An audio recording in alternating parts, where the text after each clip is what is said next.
We are here as a deputation from pawb outside the village hall in Kemys. Inside, Horizon, the company developing Wylfa B, is inside giving their side of the story, giving information. We are here to protest against the obscenity of building a nuclear power station, which will be here with a nuclear done for over a century. It will be a threat to future generations, let alone the current generations. It is an old-fashioned technology, it is a dangerous technology, and there are far better ways of creating employment and of making electricity and energy in general than with that. It will be a white elephant if it's ever built. The electricity will be far too expensive, and it will be really something that will be a blot on our island for generations.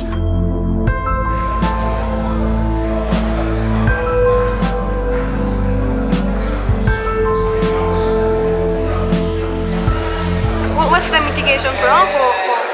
Yes, well, I mean, I think we've got about 5,500 to 6,000 different pieces of mitigation. So some are environmental, some are to assist with homes for local people and so on. So it's a mixture, a very wide range of mitigation that's being put in place. So for example, we've, on the site itself, because there'll be some land being lost, in that area, what we've done is we've purchased area elsewhere to provide similar habitats for any species that could be affected there. Similarly, we're working with farmers around the site to improve the level of the habitats on the fringes of the site, again to try and make sure that any species that need to move from the site have places that can accept them.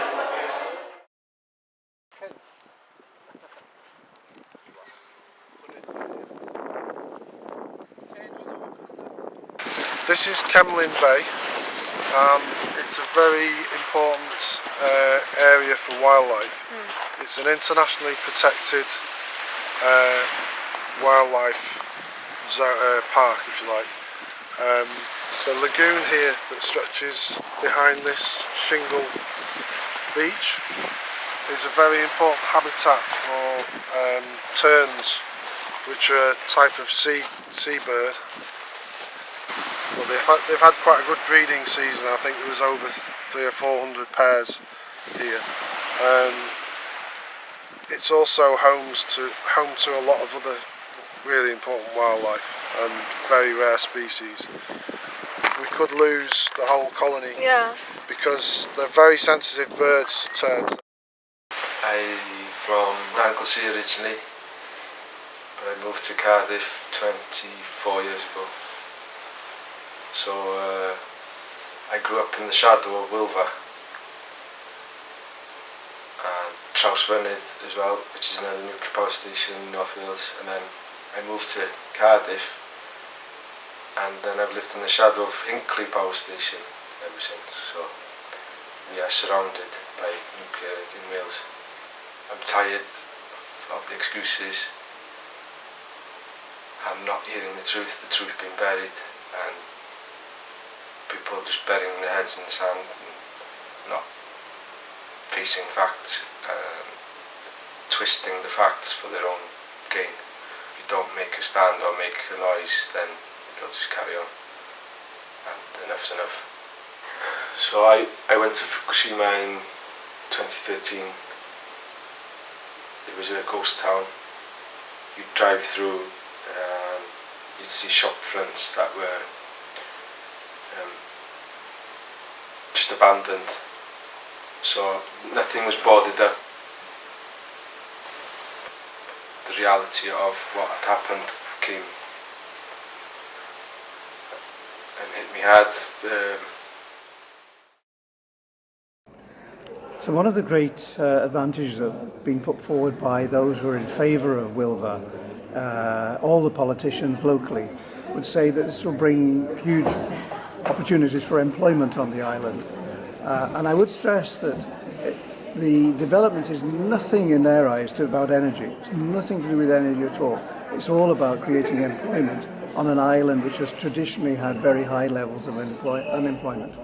And I worry about that because there are real analogies with the situation in Minnesota. I remember talking with the mayor there, And he was saying that when the proposal for Daiichi came to Fukushima, that everybody welcomed it because this was one of the poorest areas of Japan. And for 40 years, nothing happened. And they would say the same here. This is one of the poorest areas in the whole of the United Kingdom. So we need the employment. 40 years down the road, it's now closed, but these things can happen as they did in Fukushima, in Daiichi, overnight, and the whole economy is transformed. And the mayor of Minnesota, I remember saying quite well, you wouldn't find anybody there today who's in favour of new nuclear power. These are the lessons for us here. They're lessons that are real, and we must learn them from your experience. As Mrs. Aoki said when she came as an evacuee 2 years ago now, for the sake of the people of Wales, learn from our experiences. Please, please don't develop new nuclear in your area. What will happen, or what's already happening, is that private landlords, the owners of houses, are beginning to increase their rents because they envisage that there's a market there for workers to come and take the accommodation. So people at the lowest level of private housing in Anglesey will be pushed out of the market.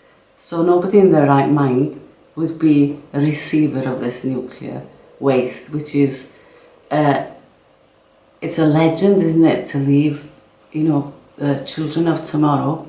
It's a dangerous waste to leave, and we can't imagine the length of time it's going to be dangerous for. So how on earth can we justify leaving such a waste behind for people? I have no idea. And there's no way of dealing with it, reusing it or anything like this. They've wasted millions and millions of pounds on trying to find a way, but they haven't succeeded. And so producing more of this waste is so sad for generations to come, and it can't be justified at all. We've got enough of a problem as it is with the waste produced over the past 60 years in British nuclear reactors. They don't really know what to do with that waste. There's no underground repository for that waste, let alone waste that would be doubly hot, doubly radioactive from reactors using high burn-up uranium fuel. And we want to show our solidarity with Friends of the Earth Japan, and we also want to wish the best to politicians like the ex-Prime Minister of Japan, Naoto Kan, who we had a great pleasure to welcome here to Wales 2 years ago, and we hope that he will continue to highlight the case for rejecting nuclear power once and for all. I'm ashamed.